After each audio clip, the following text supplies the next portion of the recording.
नमस्कार। आज हम बात करने वाले हैं भारत के गुड्स एंड सर्विसेज टैक्स यानी जीएसटी में होने वाले एक बहुत बड़े बदलाव की। इसका नाम दिया गया है जीएसटी 2.0 और देखिए इसका सीधा सीधा असर हम सबकी जेब पर पड़ने वाला है। तो सवाल ये है कि जीएसटी में फिर से बदलाव हो रहा है, इसका आखिर मतलब क्या है? और सबसे जरूरी बात, इससे आम इंसान की जेब पर कैसा असर पड़ेगा? चलिए इसी को आज एकदम आसान भाषा में समझते हैं। देखिए जीएसटी 2.0 का जो सबसे बड़ा सबसे बुनियादी बदलाव है वो है इसके टैक्स स्लैब का स्ट्रक्चर। जो सिस्टम पहले कई लोगों को फ्रैंकली काफी कंफ्यूजिंग लगता था, उसे अब बहुत सरल बहुत सिंपल बनाने की कोशिश हो रही है।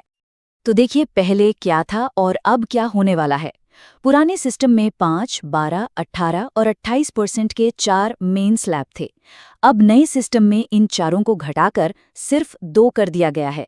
एक है 5% जो जरूरी सामान पर लगेगा और दूसरा है 18% जो बाकी स्टैंडर्ड चीजों पर लगेगा। हाँ, इनके अलावा एक 0% स्लैब भी है कुछ चीजों को टैक्स फ्री रखने के लिए, और एक 40% का स्लैब भी रहेगा जो लग्जरी या नुकसानदेह चीजों के लिए है। ये ग्राफ इस पूरी कहानी को एकदम साफ साफ दिखा रहा है। 4 मेन स्लैब से सीधे 2 पर। मकसद बिल्कुल क्लियर है, टैक्स की जो उलझनें हैं उन्हें कम करना, सिस्टम को इतना आसान बनाना कि आम लोगों को इसे समझने में कोई दिक्कत ना हो।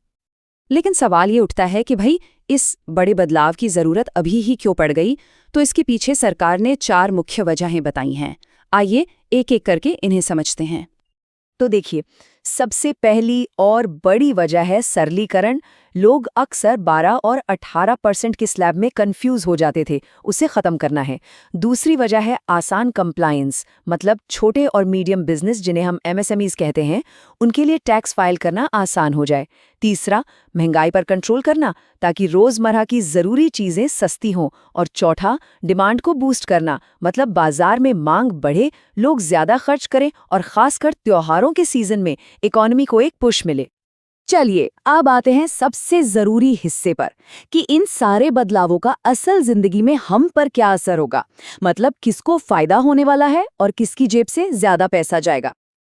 जरा इस टेबल पे नजर डालिए। यह दिखा रहा है कि हमारी रोज की कौन सी चीज किस टैक्स स्लैब में आएगी। 0% स्लैब में है रोटी, दूध, पनीर, पढ़ाई लिखाई का सामान और हेल्थ इंश्योरेंस, मतलब ये पूरी तरह टैक्स फ्री हो गए हैं। 5% वाले में पैकेज्ड फूड, साबुन, टूथपेस्ट जैसी चीजें हैं।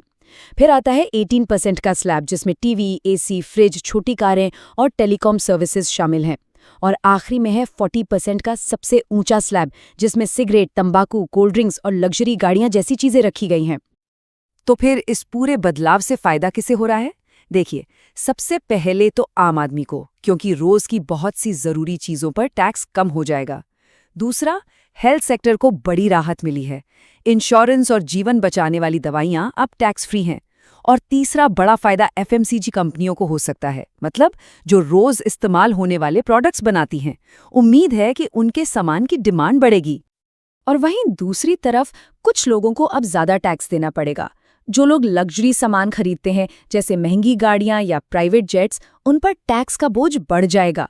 सिगरेट और तंबाकू कंपनियों के प्रोडक्ट्स को तो सीधे 40% के सबसे ऊंचे स्लैब में डाल दिया गया है। और हाँ, कोक, पेप्सी जैसी कोल्ड ड्रिंक बनाने वाली कंपनियों को भी अब 40% टैक्स देना होगा। तो अब आगे क्या? ये सब लागू कब होगा?